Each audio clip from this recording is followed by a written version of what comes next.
before the summer, get your application in ASAP. Wait times have been really creeping up. It's taking up to 8 to 11 weeks for our routine applications. Make sure you get it in. And we're going to be talking about AI and Microsoft and Bing and chatbot. It just looks like all the major players are now what I call crossing the chasm and getting into AI.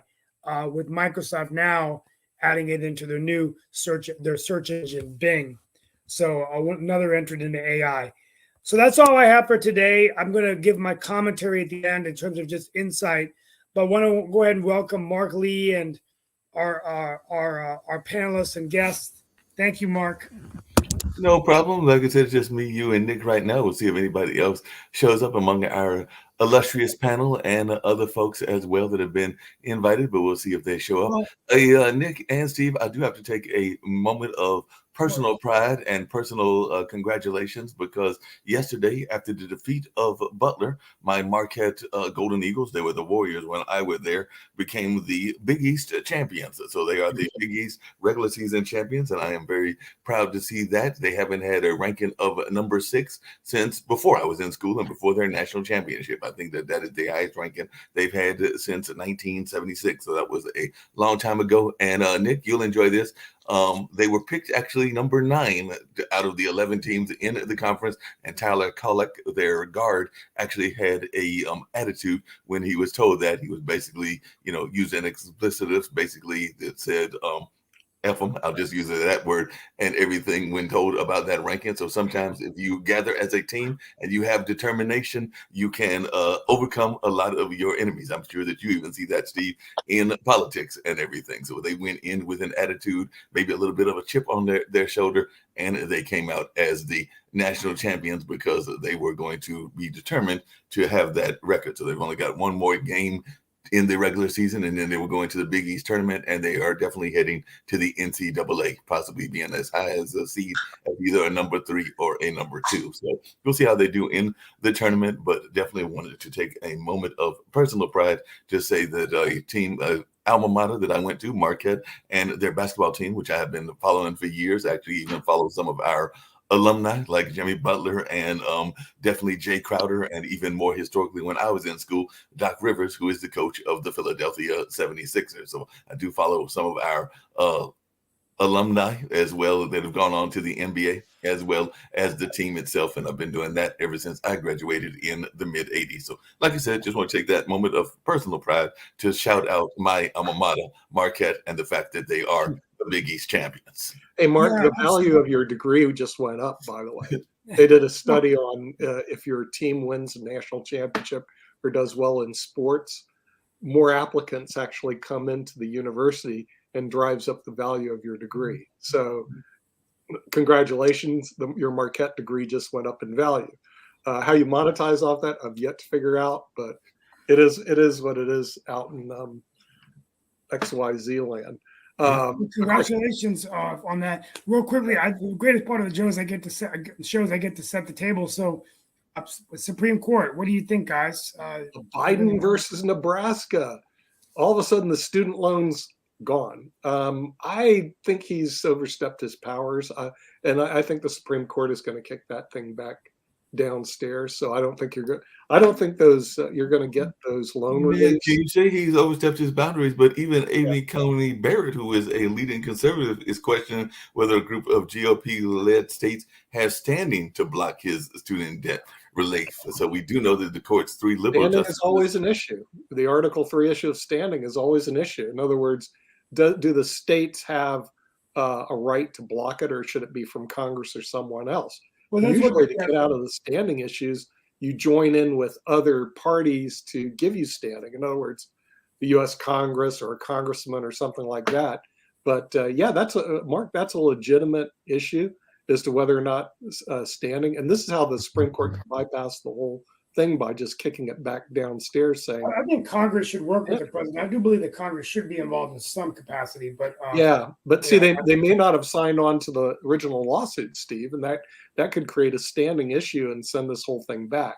Now, we what are don't now? What about the that would be companies pretty that are fun. private? Because part of the issue is around Mohela, which is the company that is a Missouri-based student loan company, and there is some question as to whether they should have been sued or sued on their own, or whether they should join in with the states. And the states are Sure. conservative states: Arkansas, South Carolina, Iowa, Kansas, Nebraska, and Missouri. So there is some question as to whether that company, and there are other student loan companies in other parts of the world, definitely that are the question. As a matter of fact, Barrett said it would be hard to see how a win for the state would benefit Mohela, or a win for Mohela would benefit the state. If the assets are completely separate, you don't get any money out of it. And that's what she told the Nebraska Solicitor General, James Campbell, who's represented the state. If the state wanted money from Mohela right now, does the state have the authority to do that? That is what Barrett said.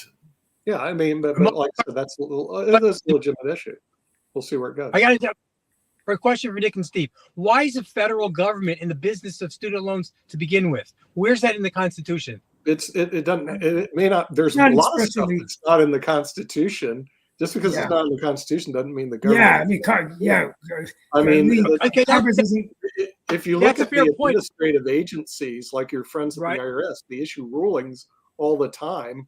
I have to fight them off. They're like a bad disease, and it was never passed by Congress. But what Congress does is they say, well, we give administrative authority for the Internal Revenue Service to write the rules.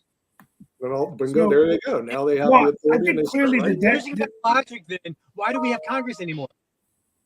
That's a good question. I don't think they're doing their job, which like I said, the number one job of Congress should be national security. And then number two, it should be taking care of the economy of the United States of America. But they tend to get involved in all sorts of stuff that perhaps they shouldn't be involved in, which I think one of our commentators pointed out the other day when they read about how great the University of Georgia Law School is into the congressional record. We don't need that garbage going on in Washington, D.C. I'm glad the commentator pointed that out on our show, that they waste a lot of time there, not directing their efforts to serious economic issues, such as Social Security going broke next decade, Medicare going broke this decade, and frankly, the U.S. economy is broke today. Remember, this $500 billion that Biden proposes to just disappear. You know who pays for all that? We do, with interest and borrowed money. And frankly, I don't think the American taxpayer wants to pay for somebody who wants to have a good time going to college. And a college that they probably shouldn't have gone to anyway. So I agree with you. There's so many different alternatives in terms of going to university and getting an education that you don't have to go to a private school and spend bucko monies if you can't afford it. Well, the tuition shouldn't be this high, and all the money, and expect everybody else to pay for it. It's just like this thing that happened with who's this guy? Kobe Bryant's wife. All right. To me, it was an abomination. She is super rich. She's worth $400 million. You know what she did? She sued the city of Los Angeles and got a judgment for $28 million because they showed photos, and they probably shouldn't have done it. Photos of the dead bodies of her husband and her child. Okay, so that's wrong.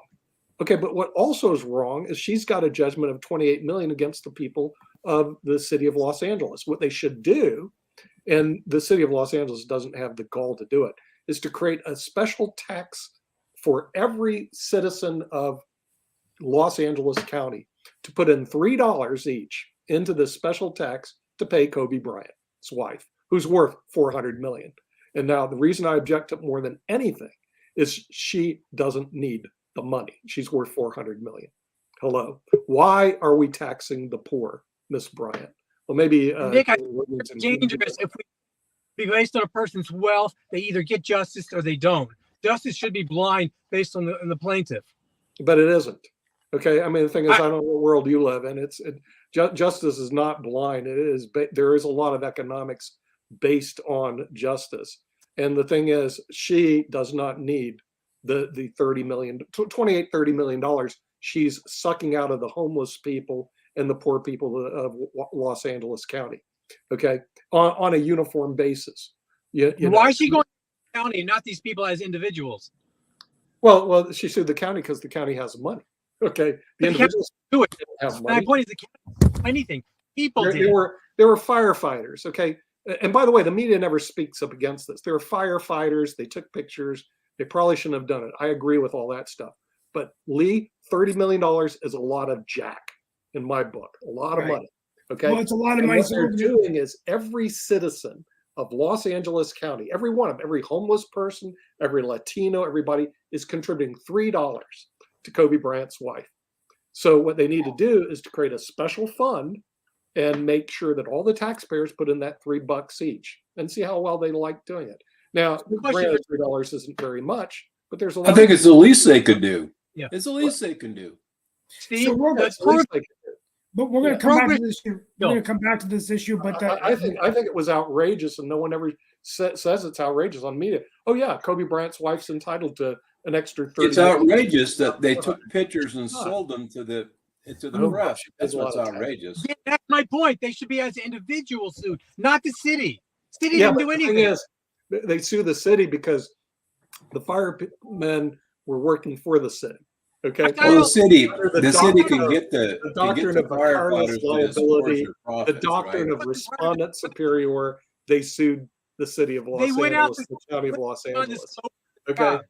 And it would be different if she goes, oh, great, I'm going to get the 30 million. Now if she says, I'm going to get the 30 million, I'm going to donate it to building more houses for the 500,000 homeless people in the county, I'd have a lot of respect for that. If I'm going to do it because I'm going to build a big, gigantic house in Bel Air, which, by the way, a lot of rich people, that's what they do with the money, then I have no respect for it. So I would love to hear for what she's going to do with the money she just sucked out of Los Angeles County. $30 million. Getting back to the student loans, Steve, is the 10th Amendment meaningless? It's all 10th Amendment meaningless? Steve, Meaningless. He addressed the question to you. I don't know. Pretty much. And we got a new guest. Alvin. Well, at least we have the guest has a chair. Maybe it's a ghost guest. We haven't had one of those. The ghost guest. No. It didn't click. Hey, Alvin. There we go. How Well, y'all I'm glad doing? to be in. I actually had Mr. sent Alvin to Alvin. the wrong link and everything that happens in the Oh, world. you're of welcome, podcasting Alvin and Johnson, all our of that. guest. But actually, Nick, Now, Steve, you brought can up dodge an the interesting question. part and everything because you brought up housing, and Alvin is a gentleman that I met in Clubhouse as well as a number of other places, and he is definitely working in the space of housing and trying to get more of us to get housing because we are in the middle of a housing crisis that some people have recognized here in the United States and around the globe. But I'll let Alvin talk about what he's doing. I heard you earlier, Nick, mention about some of the politicians that are getting into housing, but Alvin actually has a long history in real estate. I think about a 35-year history, if I remember correctly, and all in that space. So Alvin, if you'll share a little bit about your real estate background and also what you're doing to get us out of this homeless crisis. And I'm sure that our guests have some questions as well, but I do know that when I've heard you talk about what you're doing, it seems truly amazing. So I would love to hear your take on the homeless situation, because as I've said on a couple of shows, I am shocked when I see tent cities in a city like Durham, North Carolina, because there's one actually near downtown, and there's some in Virginia, DC, California, including some that are near affluent areas like Burbank and Hollywood and stuff like that. So I just love to hear your perspective around homelessness and what you're doing. Mark, thank you for the opportunity, man, and I'm glad to be here with these other esteemed guests that you have. My name's Alvin Johnson, and yeah, so this is 2023. I think my real estate career started in 1982, so 41 years. But I was cutting grass back then, and then I was painting houses and little stuff like that. But from a paint contractor, from learning how to paint houses to a paint contractor to a general contractor, to owning a mortgage company for 10, 12 years. And, I make it sound like, it's just a natural progression, but it wasn't that easy. And today I'm president and CEO of a 501c3 Hope Housing Foundation that is focused on providing safe, decent, sanitary housing to the economically challenged and workforce communities of America. And so, man, we've gotten up to, I guess, in the last 10, 12 years. I've been the president here since 11. We started with the mission of, the organization is 22 years old. It was a support organization for another 501c3 that has 16,000 units. After my career in the mortgage business, I stepped out in 2007, right at the beginning of 2008, when a lot of people went out. And I went to volunteer for a guy that has built 16,000 units. And it opened my mind to the world of apartments, apartment investing, partnerships, general and limited partnerships. I didn't know how any of that worked prior to then. So I sat around and devoured partnership agreements for about a year, 13 months, just reading and talking to all the property managers, talking to the maintenance guys at 66 properties across 9 states. That was a 16,000 units. We had 180 companies that owned these apartments, with limited partnerships and different entities and different seats. And I learned how to navigate a maze of companies that way, because when my friend, I said 13 months to the day, I met with him in his office and started volunteering. He died in a car wreck. And so 2 weeks after he died, the board asked me to step in and be the president of this today, what would be a $2 billion plus company that I started as a volunteer after having just all the experience that I just told you about.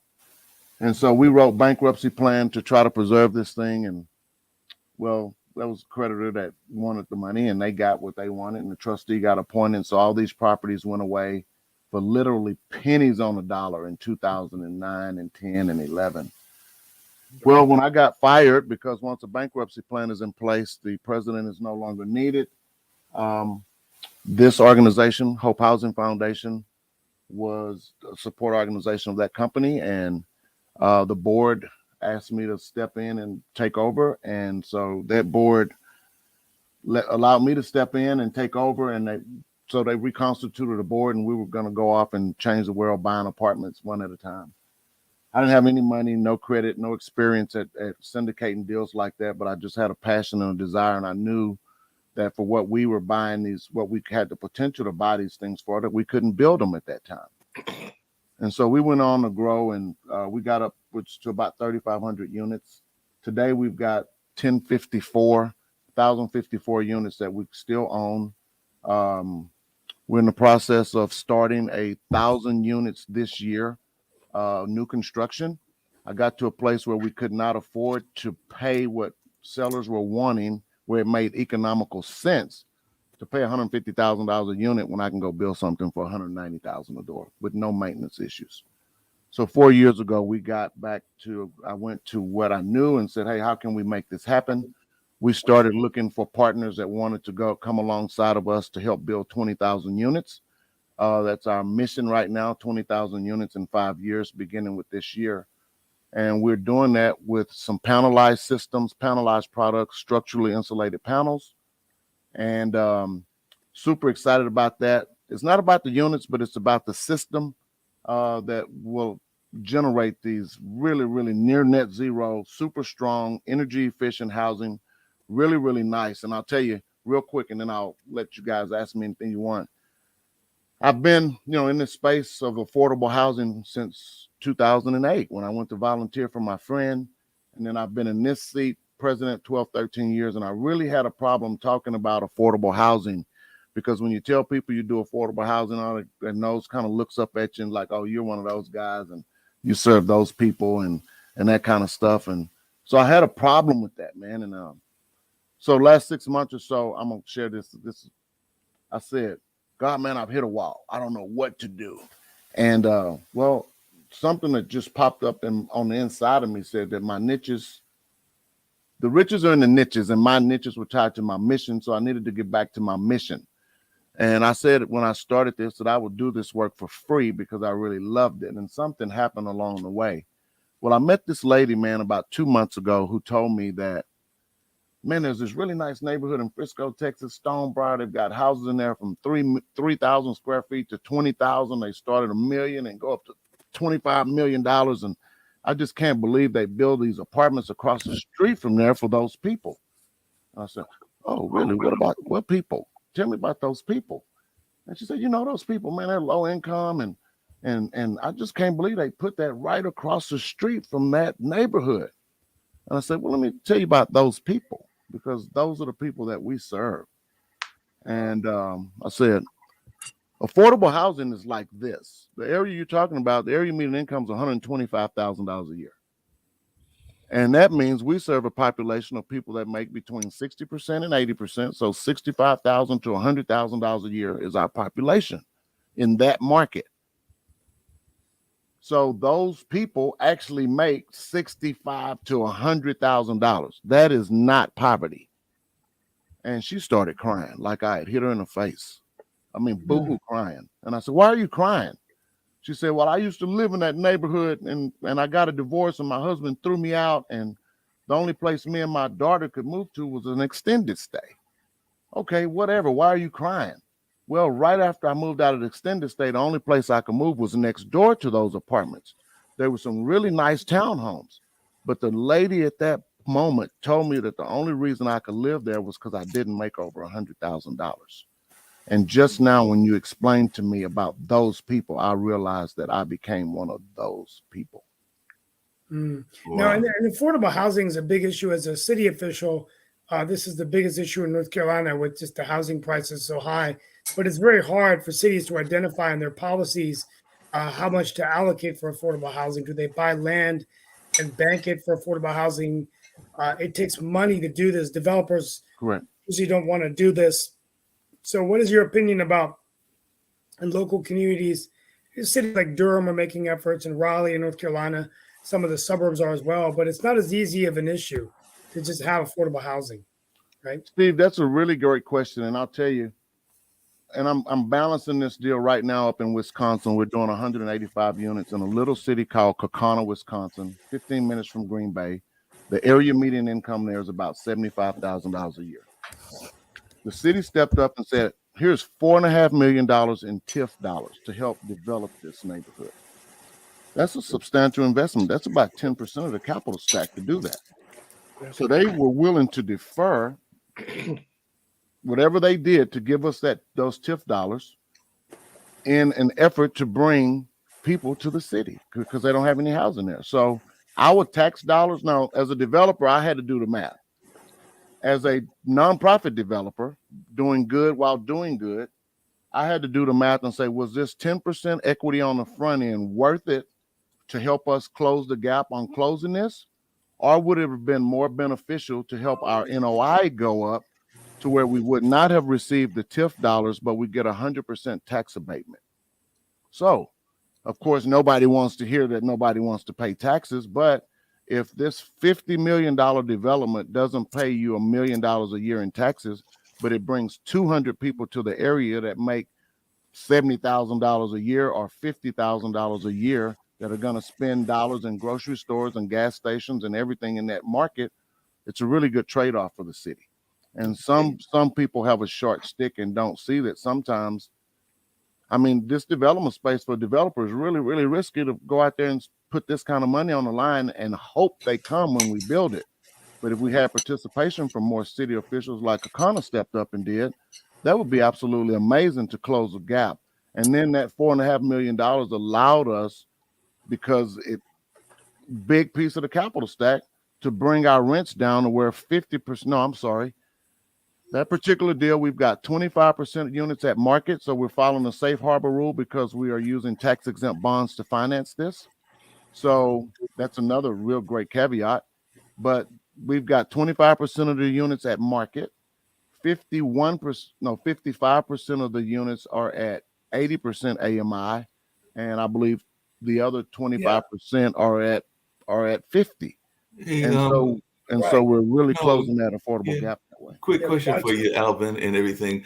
We had Sharon on the show yesterday, and she actually had on her show, and she had a guest on that was working with the Fayetteville PAC. Fayetteville PAC is a PAC that is in Fayetteville, North Carolina, and she was talking about homelessness and the American Rescue Plan, which is one of the Biden initiatives to make sure that governments are getting certain amounts of money, but that they are using the money efficiently and wisely. And that's what the plan is supposed to do. But she also brought up the nature of what you've been alluding to, homelessness. And apparently, if you are traveling in a car and, going from place to place in the car and or a van, or even if you live in a tent, because I just mentioned the tent city, technically you are not counted as homelessness, which I did not know. But apparently in a lot of the statistics, because you have a vehicle and you have some sort of abode, because the car can be considered an abode, you are not considered homeless according to some of the government definitions, which I didn't know if you were aware of that, because that was shocking news to me and everything. But I was like, wait a minute, do you mean that if I don't drive, but if I have had friends that have driven, and some of them have lived in their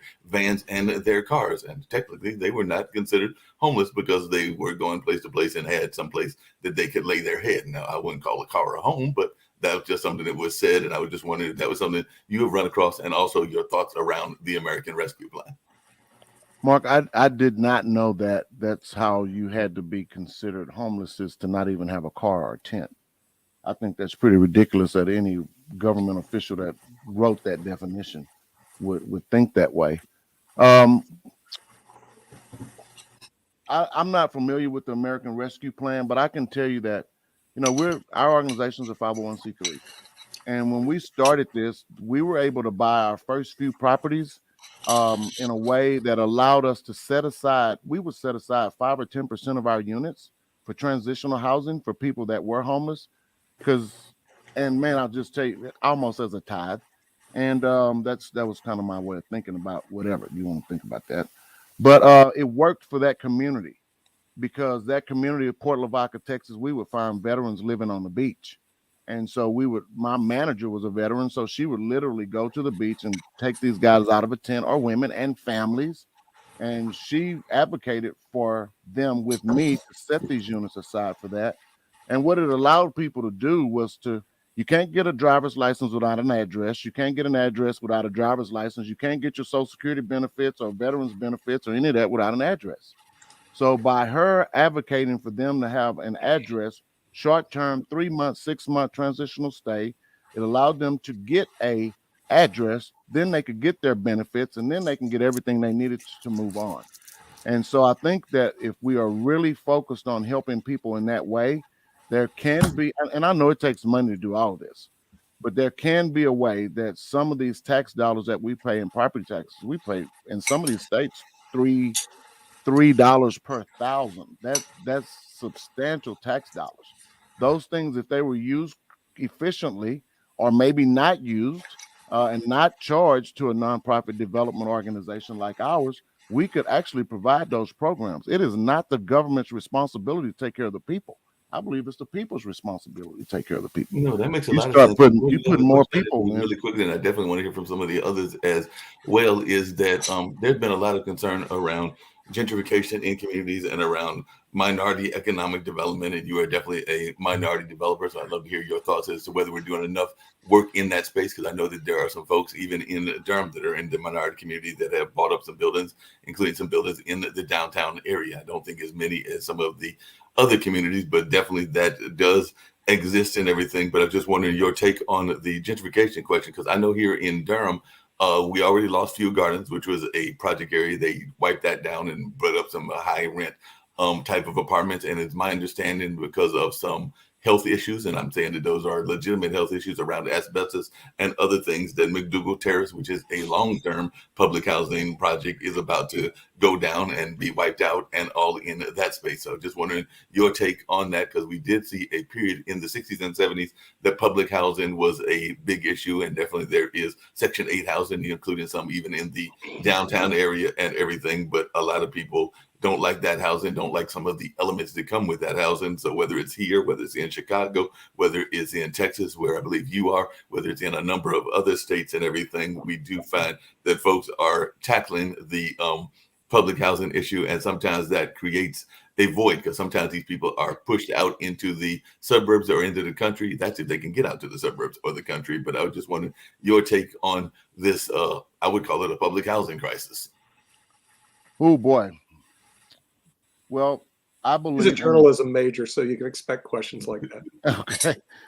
Well, I'm not going to be very popular with this answer, especially around the Black community, because I don't consider myself to be a minority. I do not consider myself to be Black, even though I am.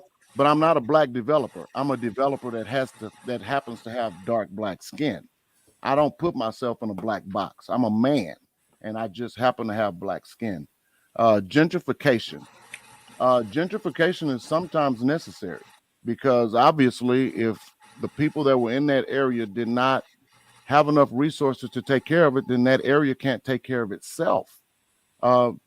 Taxes, I mean, it just can't take care of itself. I understand. I think the government made a big problem with this public housing, and I think we've seen it in areas like Ferguson, Missouri, where they've torn down a lot of those old projects that were just slated for just poor people.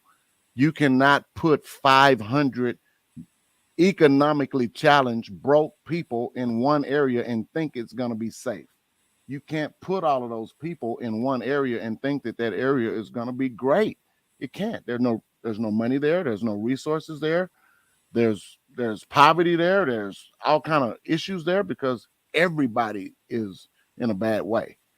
I think that we need to have a Secretary of Housing that has the balls to stand up and say, we're going to cut off all this Section 8 housing for able-bodied people.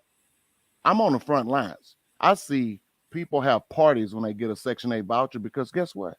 They just got saved. They don't have to do anything for the rest of their life because they got that crutch. That is the biggest problem in the world or in the United States when it comes to this Section 8 housing. Ben Carson, somebody needs to do, whoever is the new Secretary of Housing. I thought Ben would have been a black dude. I thought he would have had the balls to do it, but he's too smart. So again, that's I'm probably gonna lose some friends behind me. No, that's but okay. I feel that we way. like people telling direct answers and how they feel about things. Now, my understanding, and then definitely want to hear from Dan and others that have been waiting patiently, but you actually have, and you kind of alluded to it, a Horatio Alger kind of story. And I don't think that we hear enough of these type of stories because, as you mentioned, you were cutting grass and you were doing a lot of the labor work before you actually got to the point of being where you are now that you can buy these kinds of properties. So I wonder if you could go into a little bit more details because I did read a little bit about your history and I do know that you were doing, if I can just use the term, if I'm going to use the military term, and though I've never served in the military, I do have cousins and relatives that have, you did the grunt work before you got to the kind of entrepreneurial work that you're doing now and everything. So if you could just share with our global audience a little bit about your journey, because I do think it is a journey that many people need to have a greater understanding of. Thank you. Well, it sounds great today, but like I said, I started cutting grass and then learning how to paint houses. And when I paint houses, these were 10, 12, 15,000 square foot houses back in 1983 in Beaumont, Texas. And they put me in a closet that was as big as a house that most people live in and make sure that when that closet is right. So I learned how to finish. And so from that, then this guy went out of business and I still needed to eat. So I started knocking on doors and, hey, I'd paint your house for $200 if you buy the paint. And I was really good at that. And there's a story behind that too, but I'll tell you. And so I knocked on one door and the guy, James Gonzalez, Spanish guy, and Mike Jenkins, white guy, they were doing a hotel in Beaumont, Texas, the Ridgewood Hotel that they were turning into a senior living facility, high-end senior living facility. And they knew I worked for this guy, asked me, could I be the paint contractor? So that changed my life. I went from being a grunt worker to a paint contractor, still working. And then I did that all the way through. I couldn't paint anymore in 86, 87, 88. Because interest rates were so high, nobody was doing work. And so I, at that point, had a real, I think it was 1989. My son's 3 years old. I tried to kill myself, literally. And that didn't work. And I woke up 10 days later and said, boy, you're a loser. You couldn't even freaking kill yourself. Get your shit together. So from there, it took a few years for me to get back into the real estate space. But I did. And somewhere around 88, 89, 90, started, back into the real estate space. And then I think, and that was just being a remodel contractor in Beaumont, Texas. Then I moved to Deer Park in Houston, Texas. And I got into the mortgage business in about 1996. I got that way because I was running ads on the radio for my remodel company. And this guy called me and said, hey man, I can get your clients mortgages. You don't have to wait for them to pay you. And I'm like, what? What's a mortgage? So then I got into that. He literally, from not knowing what a mortgage was to opening a mortgage company in 96. And I went, whoa, I can make more money this way. Because even as a painter, I wanted to franchise my business, but didn't know how to do that.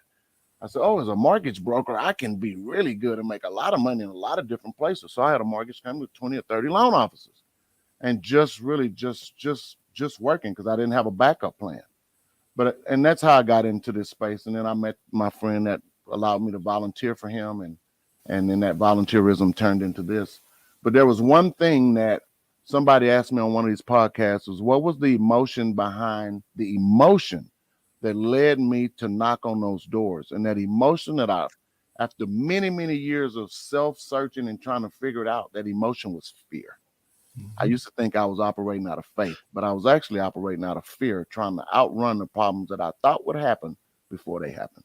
So that's how I got into real estate. Yeah, that makes a lot of sense. And like I said, we'll turn over to the other panelists. But just really quickly, I did have a friend of mine that actually I ran into on the bus. I wish I could think of his name, but he's been doing something similar to you. He's actually doing the window cleaning for the downtown area and other areas here in Durham. I think he's been doing that for 30 years or something like that. So that is a career that a lot of folks don't think about. We were actually joking because he was like, he's going to leave the swinging part of the window cleaning to other more younger people, but he and one of his other competitors are still at that game. And I want to say that if I'm 60, he might be like around 65 or 70. So he is still doing the window cleaning here in North Carolina, even at that age. And that is actually his primary job from what I can tell and everything, but he is definitely making a living doing that. So definitely I have a lot of admiration for a lot of folks in the construction space. Also having a friend of my mom's that was one of the leading African-American construction developers before he passed away, that being Ron Roadfox, who owned property. I think they're in Texas. I know he owned them in California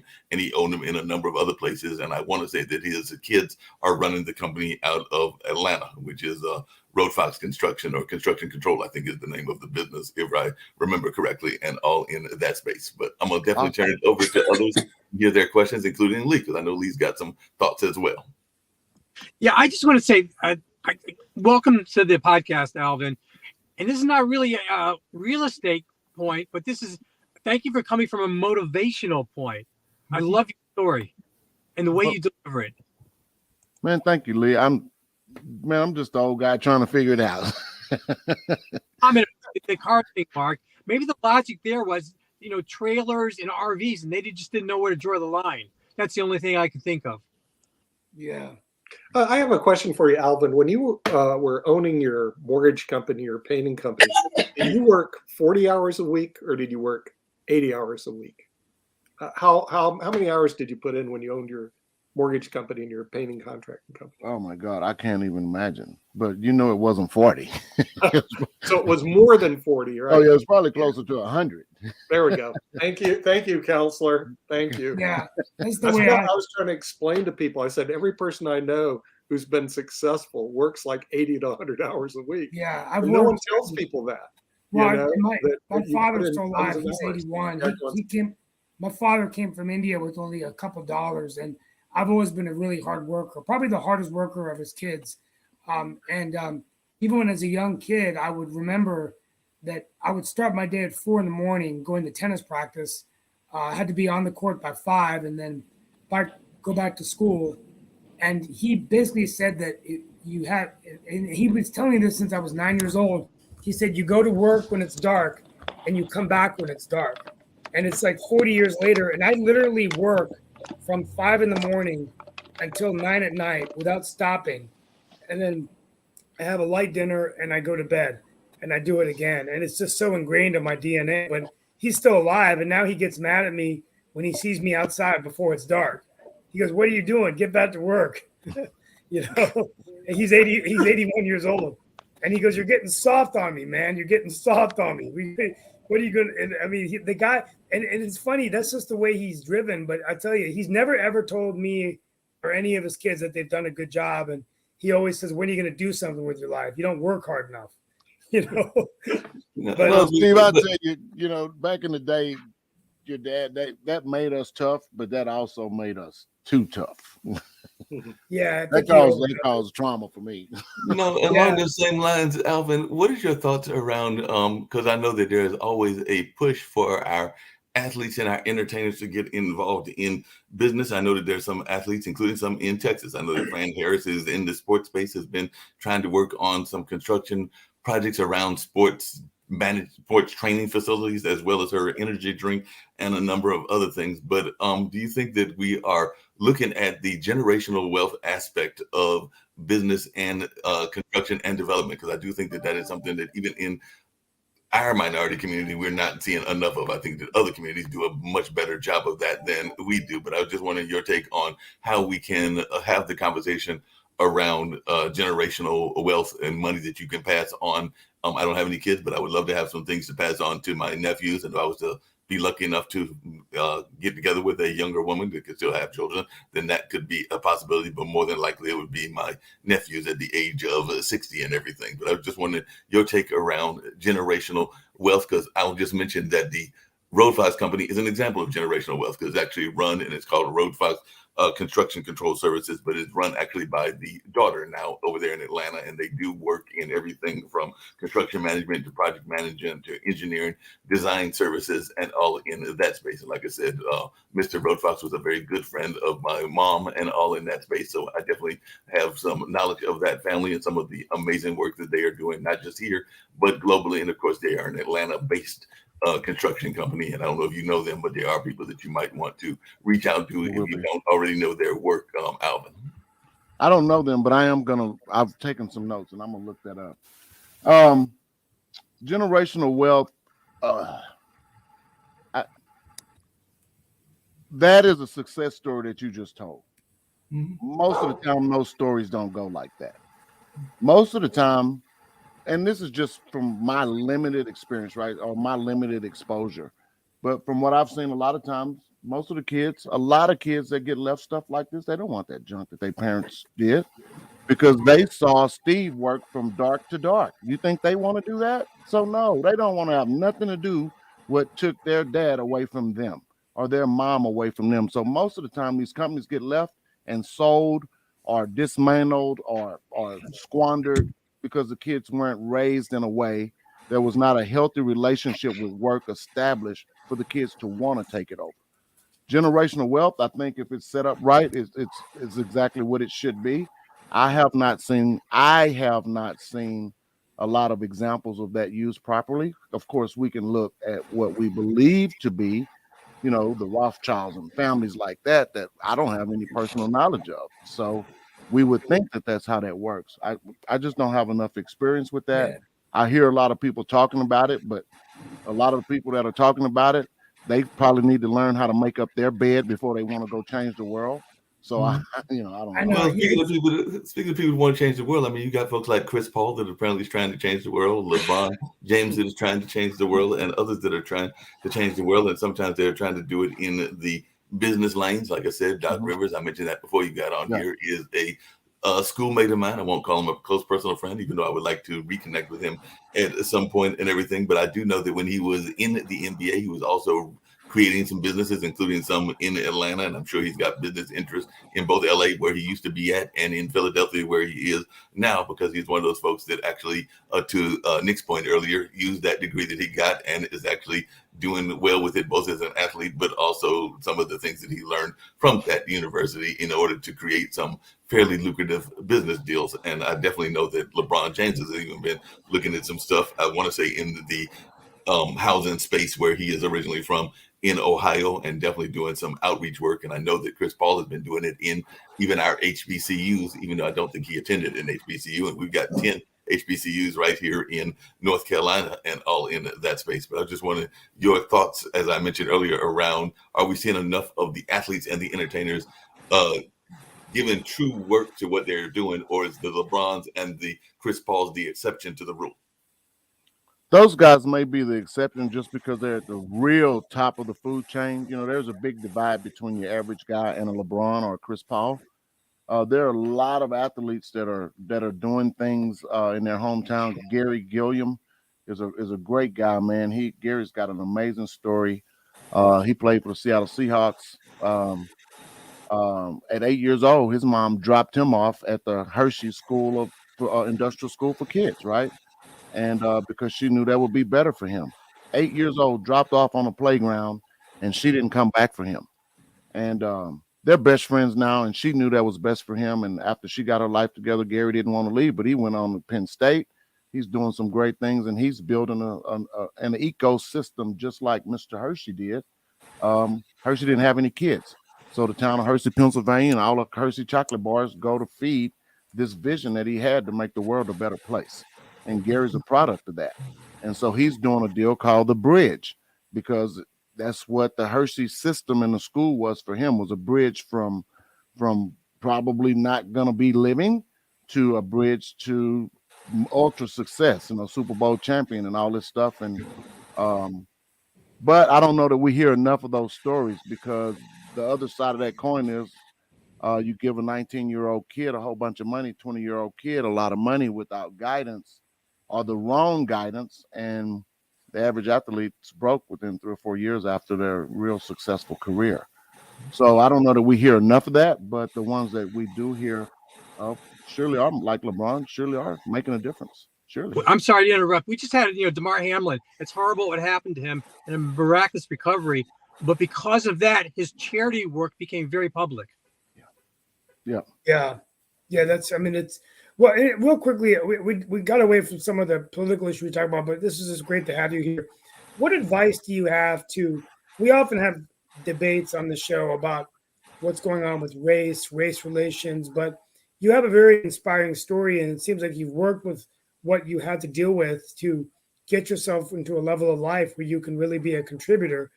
What advice do you have to people out there today that might be going through uncertain times, that might be experiencing, some racism, but how do they get motivated to look at the glass half full and look at opportunity? Boy, that's a powerful question, and that may be very difficult from someone that's looking at it from a lens of half empty. But you literally have to make a decision. You seem more conservative in your values and your beliefs, but you do it in such a dignified and respectful way. So I'm just curious, are you a Republican?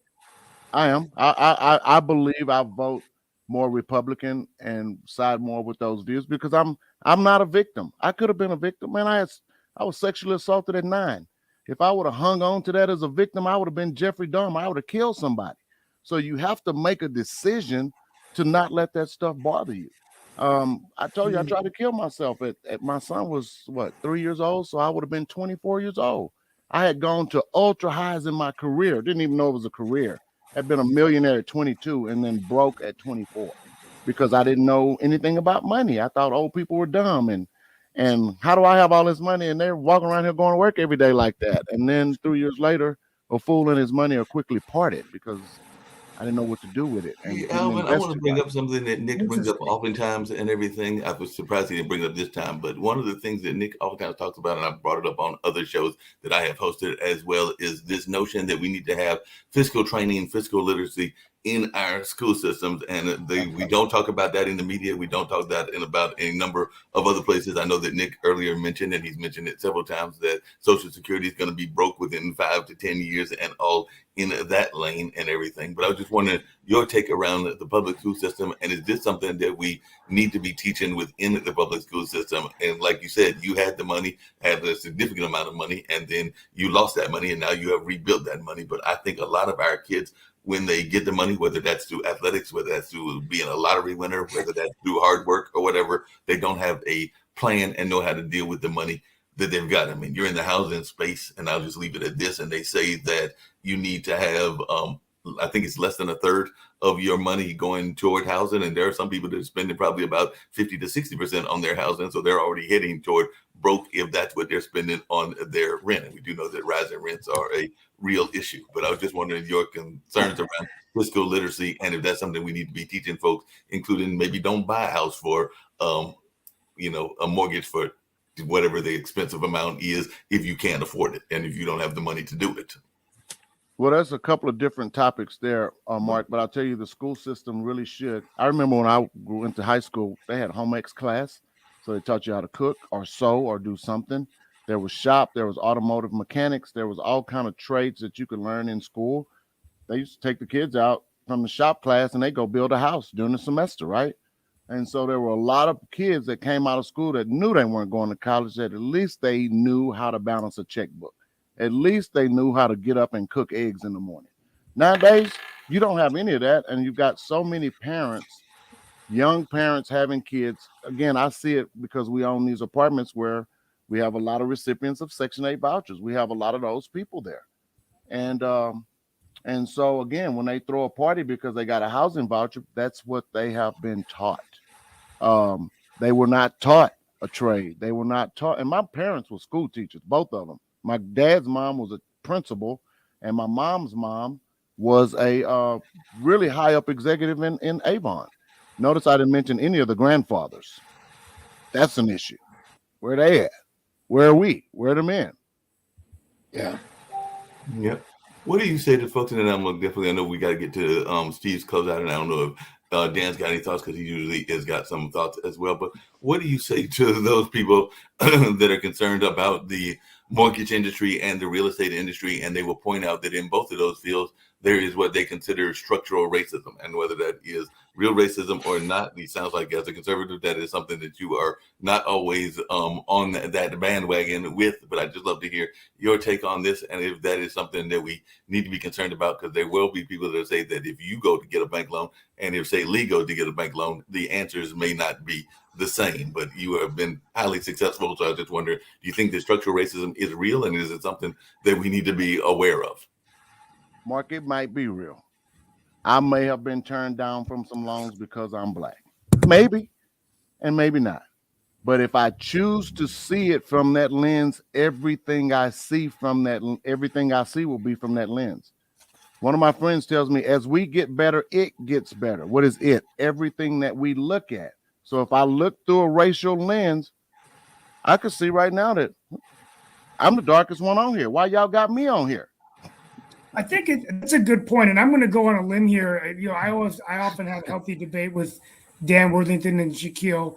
I do believe that there's racism that exists, but I got to tell you, like in my personal experience, I've never been very conscious of my race in terms of just who I am. Right now, I've experienced some racism in my past when I was a young kid. But I do believe the Indian American experience is different than the Black American experience. So I will say that, right? I mean, my parents came from India, but when they left, they came for a better life. But the history of the Black people, they came in on slave ships, right? So there was a stigma, and I think, you know, but the way I was raised in my household, I wasn't allowed to talk about race when you were a kid growing up in my father's house, right? Mm-hmm. And so for me, I get very uncomfortable when I go to these diversity and inclusion seminars because I've been taught my whole life, don't talk about that. So it's really, really odd for me being a Democrat, right? I mean, well, that's your choice, Steve. You're a Democrat because you choose to be a Democrat. But you can be a moderate. I can't help you with that. But you can be a Democrat and be more moderate. You don't have to be completely liberal Democrat, right? Steve? No, Steve, I don't know anymore. Racism still exists. Individuals are still racist, but the system itself is not. There is no Jim Crow anymore, where it was the institutions before. It's just individuals making horrible decisions, hateful decisions, not institutions. But Lee, I can't say that because, like I mentioned earlier, there is still redlining. There is still things that go on in Mark, when you say redlining, things that go on into banking. Mark, when you say redlining, do banks have official policy not to give to Blacks? I think that there are some banks that have those policies. I think that there are some banks that's official bank policy. Yes, it's an unwritten policy, but I think that an unwritten policy can be just as effective as. I like Alvin's attitude. Alvin's attitude is, don't make yourself a victim. Good attitude. You know, be a man. Take responsibility for your life. Make your decisions. Take the opportunities that are given to you, and go and run with them. You know, make goals. You know, achieve them. Be responsible for your family. That gives me a great way to close out. And I'm going to start a little early before we go to. No, it's almost that time and everything. I did want to hear Alvin's because he was our guest of honor's answer to that and everything, and any other thoughts that he had before we get to your closeout and all that, because closeout is very much an important part of the show. But like I said, I just know some folks that have been victimized, whether that's on the police and everything else. And I hear what y'all are saying about the fact that you have to not let that be the victim mentality and all of that. At the same time, there are things that are unfair. I mean, I come from, as Nick well pointed out, I come from the world of journalism, and there was a time frame, and there are still some newsrooms that are still very lily white included in their management and everything. And yes, I do have an issue with that, particularly if they're in towns that have a decent minority population. I mean, if you're in a town that it is predominantly white area and you don't need to just import black reporters just to be that diversity element. I wouldn't say that at all, but definitely if you are representing a town like, say, Detroit or some of those other towns, and you don't have somebody in your newsroom to address those issues, then yes, I have a problem with that. And I do think that even happens in this modern day times as well. But Alvin, I'd love to hear some of your thoughts, and then we get to Steve's close out. We can go maybe a minute or two over, but then I'm glad that you're here and hope that you'll come back on some other shows as well, because we do like to have different perspectives. Oh, I'd love to come back. Anytime you invite me, I'll be back. I'm sure that racism exists. I think we're all a little racist. If there's some people I don't like, I won't say because of their skin color or any of that. It's just, I just might not like you, or I may not a dislike. It's just, I don't know you. And maybe my unknowing creates a little discomfort. I'm not going to say that racism doesn't exist. I personally have nobody's told me that this happened to you because you're black. That's all I'm saying. So I'm not being insensitive to people that have truly experienced it. I grew up in Beaumont, Texas, right next door to Vidor and Jasper. They drugged James Byrd from the back of a pickup truck in the 90s or 2000s. You know what I mean? So, and some of my closest friends lived across the bridge where they told me don't go after dark, and I went anyway. So I just hadn't experienced it. Maybe I've been very fortunate, but I could see it from a racial lens. I just choose not to. That's all. No, that makes sense. I'm getting ready to toss it to Steve, like I said, but the other conversation that we've had, and I've even brought it up to Dan, is there is also an elitist lens as well, because that's something I know a lot of people are also concerned about. So there is definitely, because one of the arguments that I've heard even to the Indian community is that a lot of the people that come over that are successful from India are from the elite of India. So I just wondered if you had any thoughts around that, because there is definitely an elitist lens as well, because a lot of the folks that are making it from the other countries, because we will get pointed out to the Indians, we'll get pointed out to the Nigerians, we'll get pointed out to a number of others, but they're not exactly the common folks that are coming over. There are a lot of times the elite that are being successful. Well, my father wasn't the elite, but my mother was. But what I will tell you before I go to close out is that many of the Indians that have come into America are the highest educated. Mm-hmm. So you're looking at the top one half of 1%. There are Indian engineers coming, just to give you a perspective. There are Indians I know that live in Morrisville that went to the Indian Institute of Technology, which is the hardest university to get in. They have them in the major cities. They apply to MIT for their backup. There's a guy living in Morrisville. He said Georgia Tech engineering was like what he did in 8th grade. Wow. Okay. So these are the people coming into America from India. I mean, he was like, Duke Business School. He goes, I did that math in 6th grade in India. 7th grade. I mean, he goes, he got straight A's in business school, never studied, did not study for one exam, and graduated number 1 in his class. So why aren't our schools producing that? Well, part of it is that. Well, it's about being smart, Lee. And well, some no, people a lot are of it's just not stupid, right? But they start at a very young age, and then they're just a very intense. Now, you give up freedom of thought, though. So I will say this for the United States of America. The greatest part of America is we're thought to think freely and independently. Our universities are good sometimes, even liberal arts, because you learn how to think for yourself. That's why we've been a nation of entrepreneurs. India hasn't been like that. Now it's changing, right? But you can't have a calculator. So that's why it's great. Like one of my colleagues, Satish Garamella, if I tell him we're doing the budget, and he'll say 554 times 375, and he'll close his eyes for a minute, and he'll come out to the number, to the actual decimal point. I'm like, how do you do that? And he goes, there are no calculators when I was going on, man. Everything's got a formula, right? So it's the mind brain. But anyway, we got to close out. Yep, you'll go to the closeout. So I'm glad that Alvin was here, and glad that he'll be making some return trip. Alvin, it's been a pleasure having you on the show. And as I get ready to watch the Creed movie on Friday, we can't think of Rocky Balboa when he was telling his son that great motivational speech in the movie Rocky Balboa, which was after Rocky V, but that was the one where he tried to come out in retirement and fight a champion. And he told his son, it's not about how hard you get knocked down. It's how hard you get knocked down and get how many hits you can take and keep moving forward. And he said it's not about pointing the finger, it's about taking those hits and being able to take those hits, because that's what living is.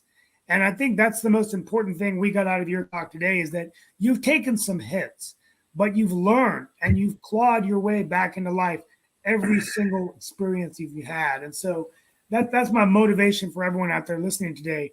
Things might not be going the way you want it, but you have another day tomorrow. So try to find something positive that you can hold on to so that you can move forward. And I remember John Chambers' father, who was the former CEO of Cisco.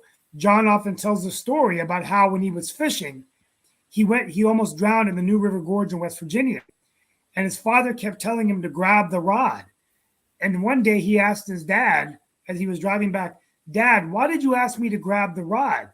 He goes, "Son, if I didn't tell you to grab the rod, you would have drowned because you would have focused on drowning." So that's my metaphor of the day. Grab the rod so you can focus on that. That's and a great that stayed metaphor. with John Chambers his entire life, a dyslexic who would go on to run a company, 47 billion, 7 million to 47 billion, acquired 180 companies, and was one of the leaders of the networking computing revolution, along with Bill Gates, Larry Ellison, and many of the other greats. So that's my inspiration of the day. I hope I motivated you on World Edition. Hey, I know that that's it, and I know And that Steve, one more thing. You too can choose to be a Republican. Well, I don't know if the Republican Party will happen. Dan, just really quickly, and I think Alvin will enjoy this, and I'm just going to throw this out and everything. I don't think I'm speaking out of school because it's a known fact. My mom, who I know that Steve is aware of and is retired, actually ran for Secretary of State under the Democratic Party and is actually considered a proud Democrat and all in that space. The reason I know who Ron Roadfox is because that was for a number of years my mom's significant other, and he is definitely a diehard Republican. So you can have Republicans and Democrats living in the same space and being all in that way. Just don't talk about politics. Well, folks, it's that time. I want to thank you all for being with us today. We got to go. It's 4 minutes over. See y'all tomorrow. God bless. Be back next week tomorrow for another edition, and Friday. It's been a great week. Alvin, thank you for being with us. Thank you, guys. Be safe wherever you are. Get up, keep moving forward. Thank you, folks. Sounds good. Let's get on out of here.